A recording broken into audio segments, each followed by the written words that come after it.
പിതാവിന്റെയും പുത്രന്റെയും പരിശുദ്ധാത്മാവിന്റെയും നാമത്തിൽ ആമേൻ.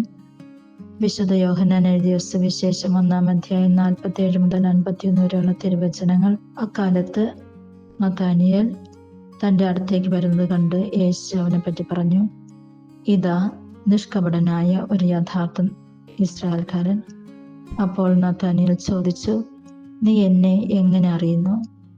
യേശു മറുപടി പറഞ്ഞു, ഫിലിപ്പോസ് നിന്നെ വിളിക്കുന്നതിന് മുൻപ് നീ അത്തിമരത്തിന്റെ ചുവട്ടിൽ ഇരിക്കുമ്പോൾ ഞാൻ നിന്നെ കണ്ടു. നഥാനിയേൽ പറഞ്ഞു, റബി, അങ്ങ് ദൈവപുത്രനാണ്, ഇസ്രായേലിന്റെ രാജാവാണ്. യേശു പറഞ്ഞു, അത്തിമരത്തിന്റെ ചുവട്ടിൽ നിന്നെ കണ്ടു എന്ന് ഞാൻ പറഞ്ഞതുകൊണ്ട് നീ എന്നിൽ വിശ്വസിക്കുന്നു അല്ലേ? എന്നാൽ ഇതിനേക്കാൾ വലിയ കാര്യങ്ങൾ നീ കാണും. അവൻ തുടർന്നു, സത്യം സത്യമായി ഞാൻ നിങ്ങളോട് പറയുന്നു, സ്വർഗം തുറക്കപ്പെടുന്നതും ദൈവദൂതന്മാർ കയറിപ്പോകുന്നതും മനുഷ്യൻ പുത്രന്റെ മേൽ ഇറങ്ങി വരുന്നതും നിങ്ങൾ കാണും.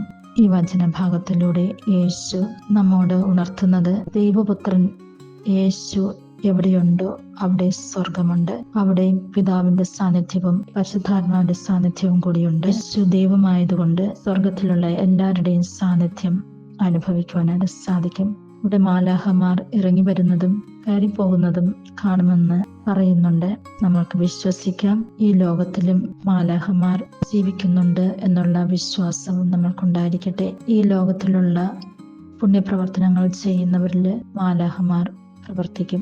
ഇന്ന് മിഖായേൽ മാലാഖയുടെ തിരുനാൾ തിരുസഭ ആഘോഷിക്കുന്നു. മിഖായേൽ മാലാഖയെ കുറിച്ച് നമ്മൾക്കറിയാവുന്നത് പോലെ എല്ലാ ബന്ധനങ്ങളും അഴിക്കുന്നതിന് വേണ്ടി നമ്മൾ നിന്ന് മിഖായേൽ മാലാഖയുടെ സാന്നിധ്യം ആവശ്യപ്പെടുന്നുണ്ട്, സഹായം ആവശ്യപ്പെടുന്നുണ്ട്. മിഖായേൽ മാലാഖയെ നമുക്ക് കൂട്ടുപിടിക്കാം. എല്ലാവിധ അന്ധകാര ശക്തികളുടെ പ്രവർത്തനങ്ങളിൽ നിന്നും നമ്മൾക്ക് വിടുതലുണ്ടാകുന്നതിന് വേണ്ടി, അന്ധകാര ശക്തികളും നമ്മളെ തൊടാതിരിക്കുന്നതിന് വേണ്ടി മിഖായേൽ മാലാഖയുടെ മാധ്യസ്ഥം അപേക്ഷിക്കാം. അതിനായിട്ടുള്ള കൃപാവരങ്ങൾ പിതാവായ ദൈവം നമ്മൾക്ക് ഓരോരുത്തർക്കും നൽകട്ടെ എന്ന് പ്രാർത്ഥിക്കാം.